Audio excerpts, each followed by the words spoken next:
Well, hello everybody. Good morning, good afternoon, good evening, wherever you are out there. It's time for another episode of the SoundTraxx Soundbites. This is Train Talk from Milepost 141. This is the SoundTraxx podcast, where Graham and I get to spend some time, share some of the projects that we've been working on, talk about some things that come up over our daily business, and also just basically relax, kick back, have a little fun, and poke fun at each other too.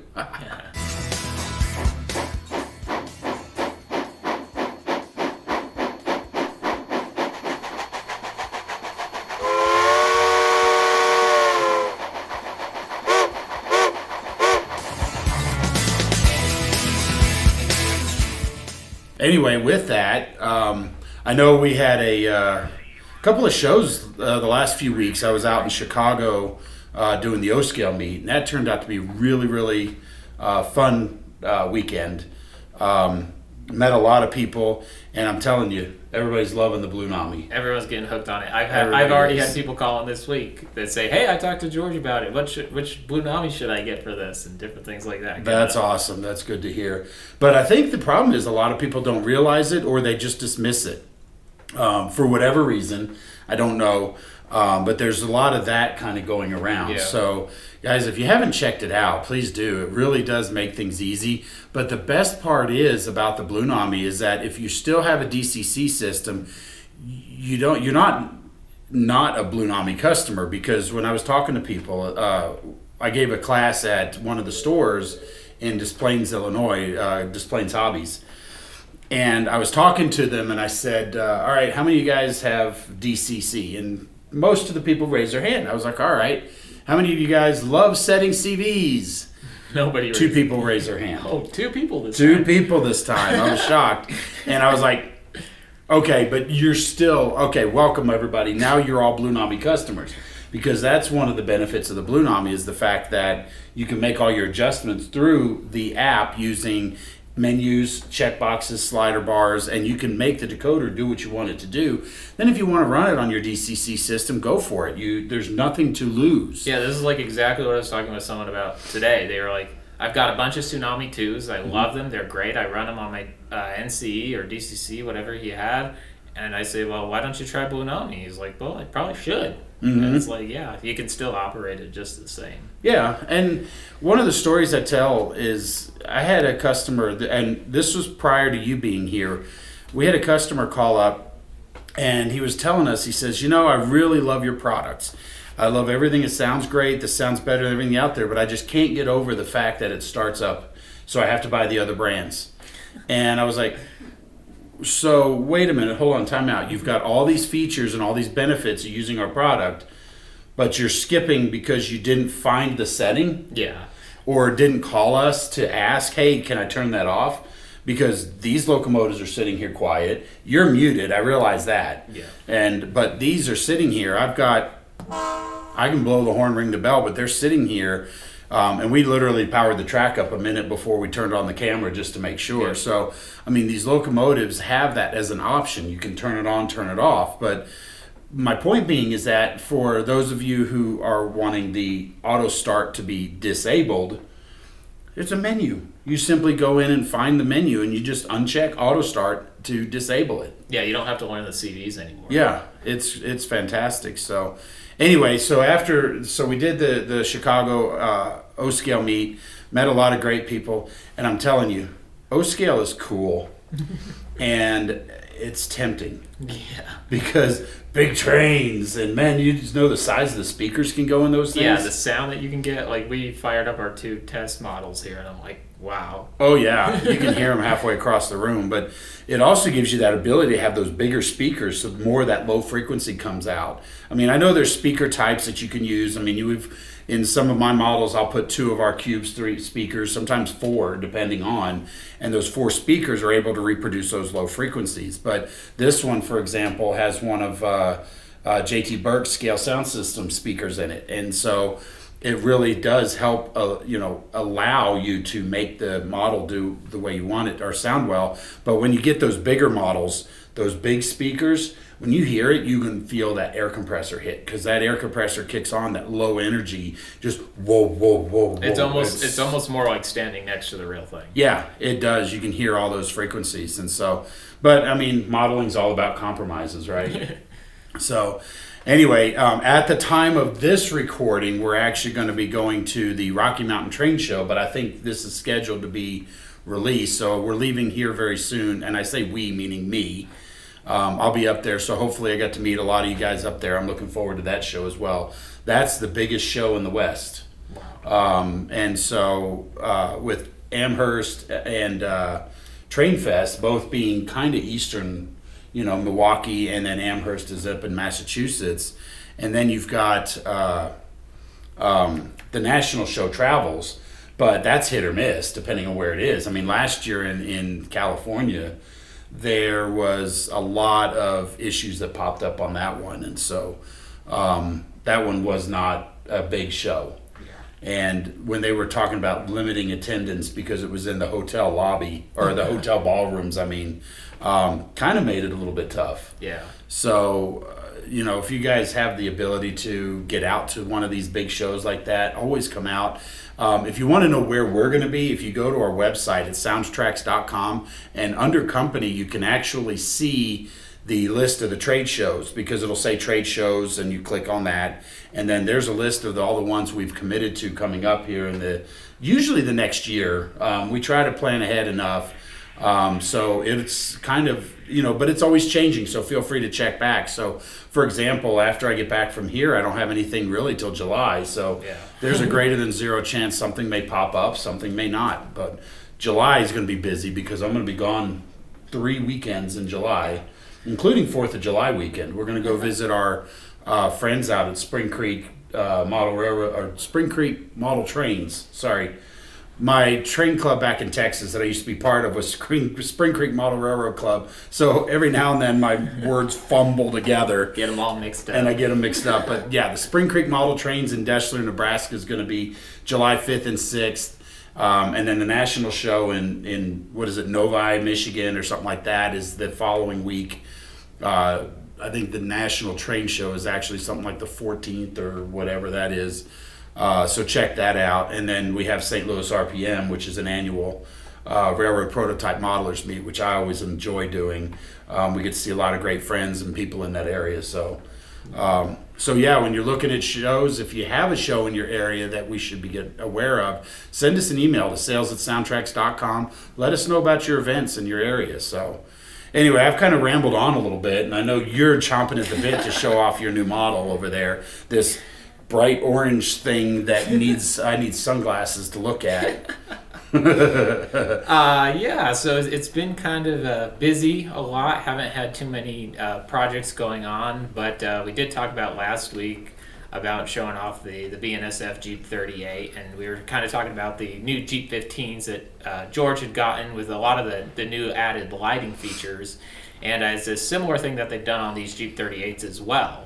So they've actually, depending on the prototype, this one doesn't have the lit class lights, lit number board lights, and then this one's kind of fun because it has front and rear ditch lights as well. The BNSF 2081's kind of a fun unit, and I didn't even realize this till actually after I bought it, but people were pointing out it's the locomotive that you drive in the simulator, Microsoft Train Simulator, in the tutorial level. Oh, wow. And so I had not even ever realized that, so that kind of made it more fun because I played that game a lot when I was a kid. I remember when that came out, and there was that one, and what was the other engine? It was SD. What was the? Oh no, it was a Dash 9. Yeah, the Dash 9. Yeah, there were a couple of engines, and it was BNSF, but man, they've gone crazy with those train simulators now. It's pretty crazy. It's a hobby in and of itself. Yeah. Just all the different things where you can build your own route. All different. I have some friends who actually will custom 3D model engines that are not in the game, and then they put them into the game. So there's a lot of cool stuff going on. Yeah. So yeah, I just kind of brought this. I have a lot of new projects coming in the mail soon. George was a bad influence and encouraged me. I represent that remark. So we'll have some new things coming out. But Mom and Dad Zelensky, don't watch this video. do not watch this video. All right, we're going to move this camera over here for you guys on video. Yeah. So we can show off the new Athearn model. Now, you've done nothing to this other than set an address, maybe? I set the address. I put KD, the 148, the regular sized couplers on there because I like those ones. Okay. And then I did a little bit of function remapping. Okay. Just to kind of make it match, like we were kind of talking about last week, our function flex mapping where you can make everything match all your other units. So I've got the headlight on button 0 as normal, and then the number boards are on button 6 because that's what traditionally they have been doing. And that's what I do on most of my models. And then the ditch lights are on button 5. Okay. Then I also went in and did a little bit of directional lighting. I know you don't really care much for directional lighting, but for cheating a little bit for operations with this engine, I made it so the rear headlight and the rear ditch lights are directional in reverse. Oops. Yeah, wrong way. There you go. And then the headlights and the front ditch lights are in on when you're in forward. Yeah, that's direction. fine. So I mean, the ability is that you can do all of this and set it up with the decoder, so you can make lights directional if that's what you want to do. And you know, I personally know, I've seen like the consoles on the engines where they have just switches, front number boards, rear number boards, front ditch lights, rear ditch lights, however it is, and they're all these toggle switches, and so that's why I try to map them all separately. But for operations purposes, if you're doing a lot of back and forth, you're perfectly capable of doing that. And that's kind of why I got this as a kind of an all-purpose switcher with those front and rear ditch lights, so I could run it long hood forward if I wanted to. And then I have the number boards are non-directional, so I can always just turn those on and off when I want. And this has the number boards on both ends, or do they black out the long hood? Just on the short hood. Just on the front. Okay. So, yeah, kind of a unique prototype here. That's cool. So where do you exactly do your switching operations? At my Model Railroad Club. Oh, okay. Not on my layout at home, which is currently an oval of Cato Unitrack. There's not much switching to be done there. I was going to give you a hard time about that.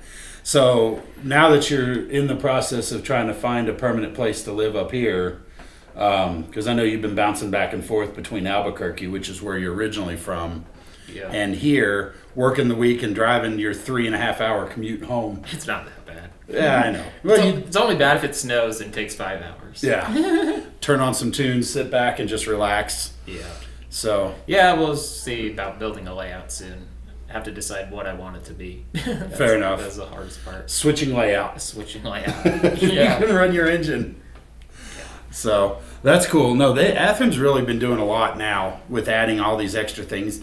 I know the older ones, like this is an Athearn Genesis GP38 here as well. So this is similar in that process, and so you can see that they would have similar. But the cool thing is that with the modular tooling, they're able to model more accurately because there's a couple of differences.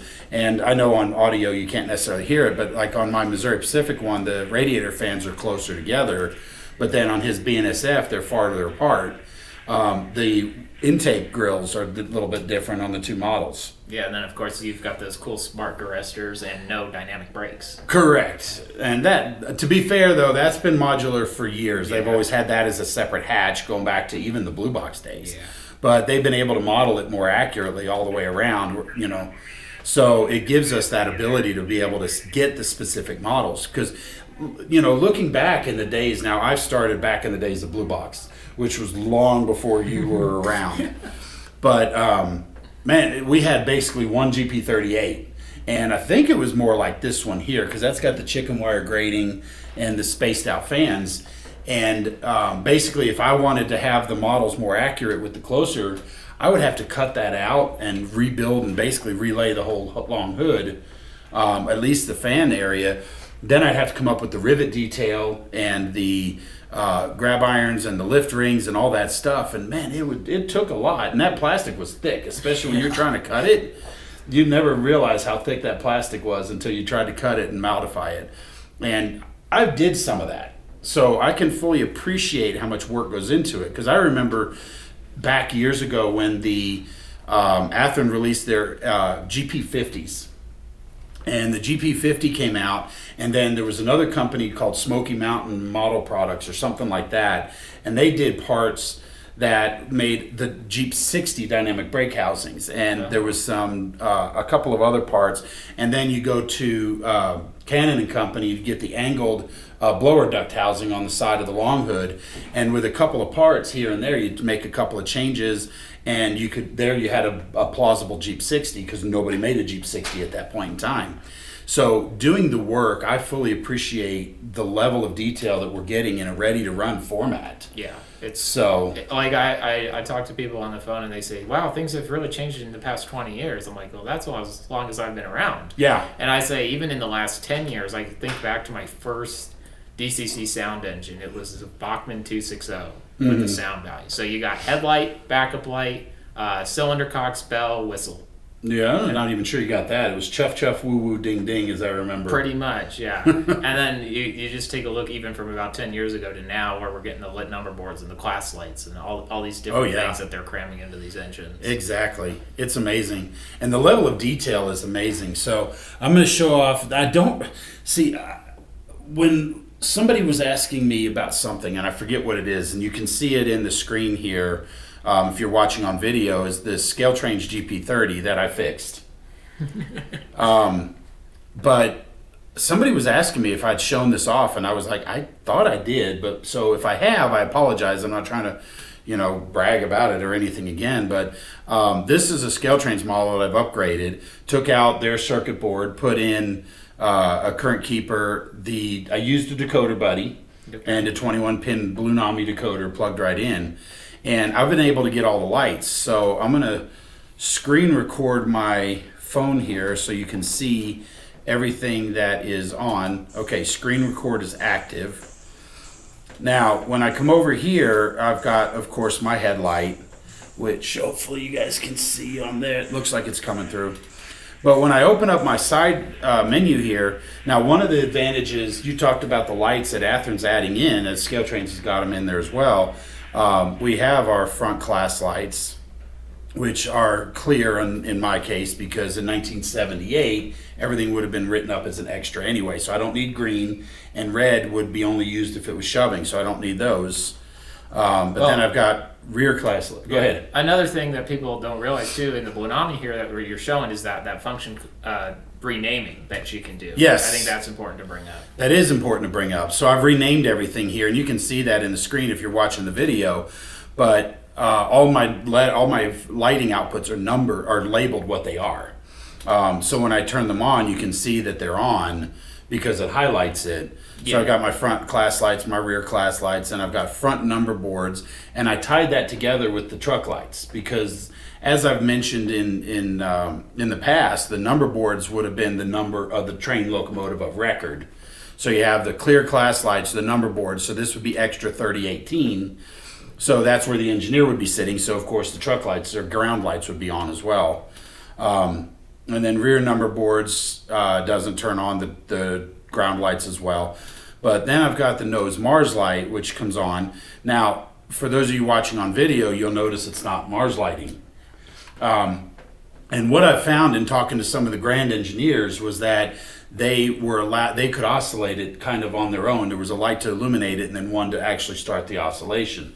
So it's harder to model this, but he was talking about sometimes they would bump that oscillation to see around corners when they're running it. Now, we obviously can't do that, but because it was done that way, I've actually tied it into the air horn. So when you blow the air horn, the Mars light effect actually now starts taking place. And it's just another effect that allows us to do that. But then I've got one labeled here, courtesy lights. So when I turn that on, that takes advantage of the lights that they put around on the walkways and stuff. So you can kind of see, I'm going to take this other camera here and hopefully you guys can see that it's got the courtesy lights around the long hood, in front of the steps on each side, and then over the steps on the rear platform. But all this is wired in together to the decoder. So I obviously have enough lighting outputs to do what I need to do with these locomotives, but I just had to wire it up separately because they've hidden it behind a secondary processor. And until they share that with us to be able to use it, it's not a standard. It's proprietary under the guise of a standard. So it's a little frustrating that you have to do that work, but it's worth it. And I will tell you, the Decoder Buddy makes it easy, and it's a nice, quick, clean installation once you're done. Yeah, I have a ScaleTrains GP30 that's stock, and now I want to do mine. But I will tell you, if you guys have watched our SoundTraxx YouTube channel, a few months back I did an installation with this Decoder Buddy into a Proto 2000 GP30. And I'll tell you what, the Proto 2000 was way ahead of their time. They hold up. Because I put that next to the ScaleTrains unit, and you have a hard time telling which was which. Yeah. So aside from the lights, which you can add, yep, they were virtually identical. The quality was there, the detail was there. So, don't overlook those old Protos, and those can be upgraded. So you can see that in that video. Some of them take some work with some milling and different things. Even some of the more modern ones. Yeah, but it is, it is what it is. So, the last topic I wanted to talk about today, and this popped up on me actually recently. I was operating trains at the Prairie Scale Model Railroad Club in Lombard, Illinois. And if you guys haven't checked them out, check this layout out. If you're in the area, visit. If you're in the area and you're not a member, why? First off, let's just say that, because this layout was originally built for O-scale. And then they converted the layout. They decided, nope, let's build HO. But they'd already built the benchwork. So we're talking 60-inch radius curves. And, you see a train running through this slight, gentle curve. It's just it's a thing of beauty. Yeah, you were showing me some video or pictures before you went. And I was like, that's incredible. So anyway, I got there and I was operating. And I was getting ready to operate. And I was getting frustrated because I'm building my consist. Now, some of you guys may or may not remember, this is a fairly recent installation I did. This is Mopac 2121. So I put my locomotives on the track. Now, because the Blunami app allows you to consist right then and there, I just threw them on the track whatever order I got them out of. So 2121 just happened to be the lead. Well, what was happening was every time I was turning on the number boards on my lead unit, suddenly all the locomotives had their number boards on, and I was getting mad because why is that? And it turned out it was something I did. And I realized this after the fact, but I was a little frustrated. It took me a little longer than anticipated to get out of the yard. But once I got running, it was fantastic. But I want to show you guys about this, because if you haven't done this, and this is going to apply to your model here as well, because if you haven't paid attention to this, I encourage you to take a look. But first off, you guys, we've done Blunami consisting. It takes seconds. And I can show you this right here. So when we go to our screen, let's make our GP30 the lead. So what I'm going to do is down here on the bottom, you see this little chain link. I'm going to click that, and each device can talk to up to 4 consists at any time. And they're numbered A, B, C, D, but that can be a consist of any number of locomotives. Excuse me. So if I had 6 locomotives on here or 10 locomotives, I could build them in one consist. So we're going to do consist D for David for, I'm not really sure why. But anyway, then we're going to go to the second unit, and I'm going to do the same thing. I'm going to click consist D for David, and you'll notice that my screen disappears. My throttle, I have no control over my throttle, but I have 2 questions. Is this a rear loco or middle? We're going to do a rear, and then what direction is it facing? Is it facing forward or facing reverse? And that's it. The app does the hard work for you. So from here, I can now blow the horn, start up the prime movers, give it a motor command. But when I set the brakes, you'll see I've got the brake application on my throttle screen here. So once I get going, waiting for that turbo prime mover to kick in. Now what I'm going to do is I'm just going to notch it up a little bit. And you can hear those notch up, but then when I hit the brakes, you'll notice that now the brake is released and the locomotives are moving. We set the brakes and they work together. So consistency we've talked about in the past. But this is where I screwed up. Now, first off here, let's mute these guys. Should be right there. Nope, apparently I haven't set that one yet. So I need to do this again. But anyway, now when we're building these consists, we go here to the gear settings, and down here on the bottom you'll see consist functions. Now I'm showing you an Apple. Android would be very similar to this. But you go to consist functions, and this is where you set which functions are set to which locomotive based on its position in the consist. So when we open up the lead, bell, yes, air horn, yes, short horn, yes, dynamic brake, yes, RPM plus and minus, yes, dimmer. And then now this doesn't change to match the function mapping. So I've renamed mute as brake application, because mute I moved to function 19.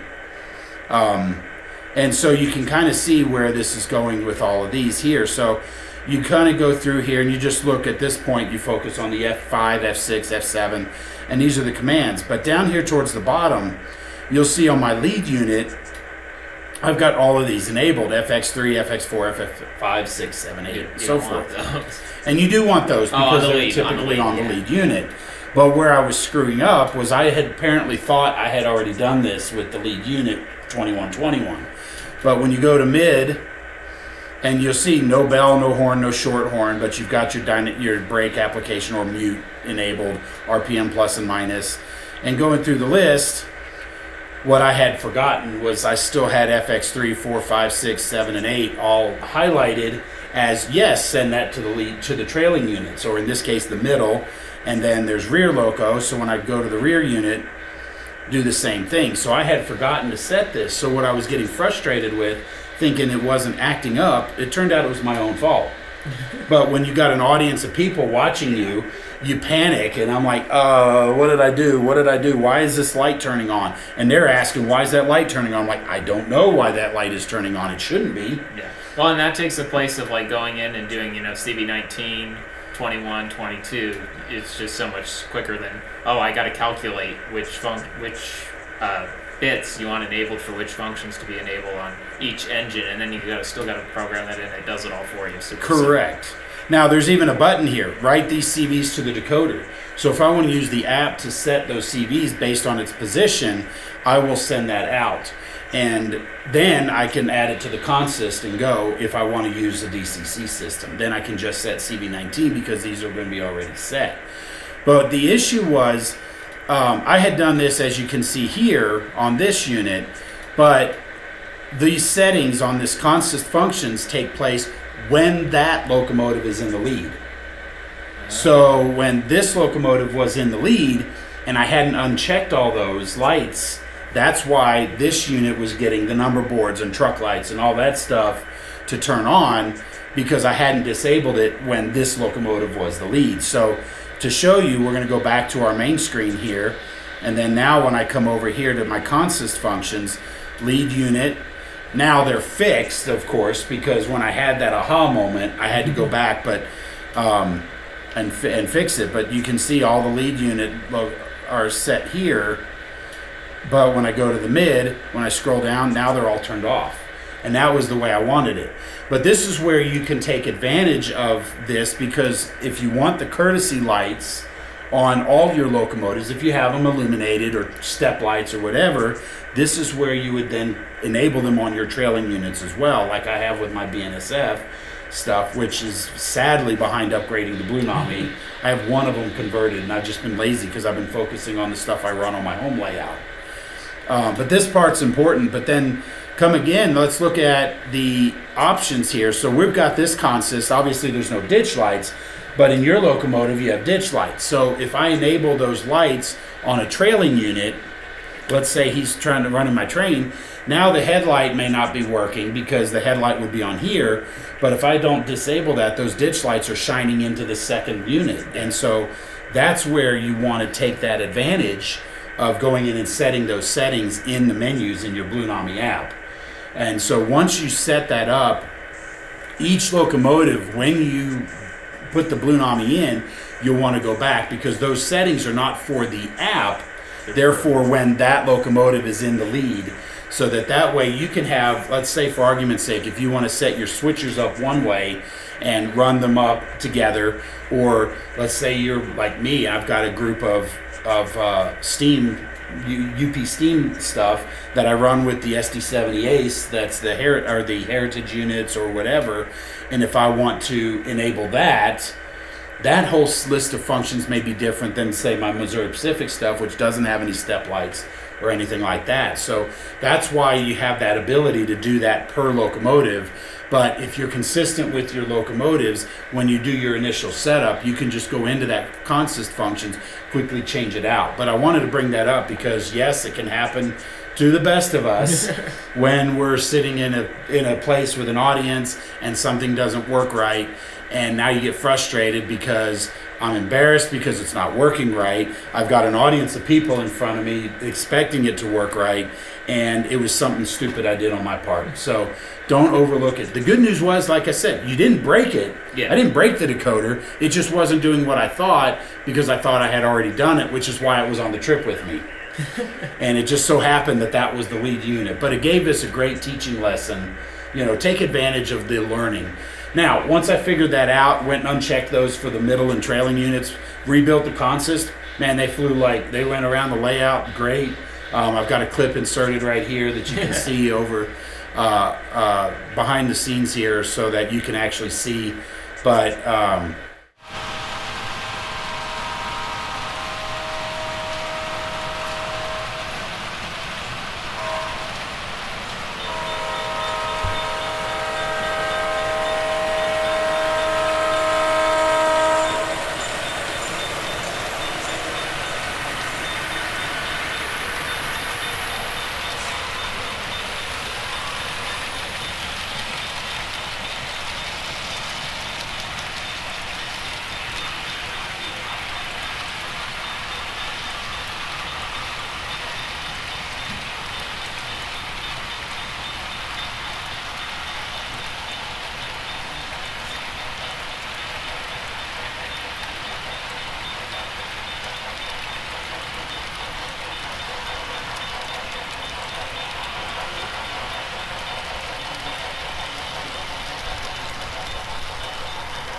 the train ran well, except for a couple of the club cars. But I also had brought my Missouri Pacific caboose, the offset wide vision that I've shown here on the podcast. So it was a fun experience. It's a great club. Like I said, if you're in the Chicago area and you're not part of this club or you're not visiting that club, what's wrong with you? But those folks are great folks. They're welcoming. Call them, contact them, come out and visit them on open house. As a matter of fact, the Saturday I was at the O-Scale meet, they were doing decoder installation classes. They had people bring their own locomotives and decoders, so not SoundTraxx decoders. Just want to point that out. And had people bring it in so that way they could help them guide how to do a decoder installation there in front of them. Yeah. So it was a really great weekend. They had a great day. A lot of people turned out for that, and then we ran trains Sunday afternoon after a brief presentation for them. So yeah, depending on the model, it's really it can be easy to do an installation. Mm-hmm. Like a couple podcasts ago, we showed that Alaska GP38. I did that in my 30-minute lunch break. Yeah, just a quick boom, swap it out, upgrade it, and it's nothing that you need to be afraid of. Who gave you 30 minutes for lunch? 15. I need you because when you're at lunch, I'm answering the phone. Yeah, bummer. I'm just kidding. But yeah, the decoder installations are pretty easy, and especially they're getting easier now. Oh yeah. But of course, as these model companies start going more proprietary route, I've seen Rapido starting to do some of that now where they're hiding lights behind the processors again. So, you know, it can be a little bit more encompassing. The Rapido GP38s that are out there, our friend Chris Brown has a YouTube channel that you can go to and watch to see how he did the upgrade, because they now have a uniboard and it has all the LEDs on the circuit board, so you're kind of having to replace a lot of LEDs, and it's frustrating for the user because now you have to take it out because not everybody wants that factory installed stuff. Well, and the big thing is they advertise the DCC ready models. Mm-hmm. So, but if you can't use the lighting functions, then why even offer the DCC ready, in my opinion? Well, that's what they're trying to do, is essentially steer you towards more of their product, and they make more on it, so of course they're going to want to do that. But you know, if it's not a lot of work to upgrade and change them out. It just takes time. It's not hard. It's not difficult to do. It's identifying, okay, there's your function common. Here's the wire for, in this case, the white or clear class lights. Here's the wire for green, don't need that one. Here's the wire for red, don't need that one. Here's the wire for the number boards, okay? And then just decide where you're gonna wire it, add the resistor, or if you're using a Decoder Buddy, you don't need the resistors, and just connect them and you're done. So, anyway, I think we've run a little longer than I normally plan, but that's a lot of great information. Hopefully it's helped you guys in your modeling, because ultimately our goal is to help you enjoy your hobby that much more. Take away some of the fear and apprehension of the technical side of it, so that way you can enjoy running trains, which is ultimately the goal. I mean, we want to run trains. We enjoy it. I enjoy it. I know you enjoy it. So anyway, with that, I guess that's everything else. Any last closing thoughts? I think that's about it. So we've exhausted that cranium of yours? So anyway, the other thing I'm looking forward to, just on a little side note, speaking of cranium, I get hit in the head a lot. My hockey season's about to be over, so I'm about to have a lot more projects on the workbench. Yeah. That's going to be fun. Time to get some stuff done. I know. So with that, we're going to close it out. So guys, that's another episode of Train Talk from Milepost 141. I believe this is our 20th, but last time I said I was going to go look it's season 2. I think we're at episode 6 or 7 now. So I have to go back and look. Yeah, but we forgot to look. I forgot to look, and so I'll put that on my to-do list for next time. So anyway, hope this has been entertaining for you. Hope this has been enjoyable. If you guys have any comments, leave them below in the comments section. Give us an email at support@soundtraxx.com and ask him, and he'll be happy to help you. But if I'm also a phone call or an email away if you need help as well. So one thing, we will never abandon our phone lines. You need help, you give us a call, we'll be here for you. Don't rely on internet forums from third-party Wild West. It's so funny, I get people, they say, I read this on the internet. It's not everything you read on the internet is true. What? Can you believe that? That's hard to believe. So, anyway, that's it. We're dragging this on, closing it out. So, guys, that's all. Thanks for watching. We'll see you next time.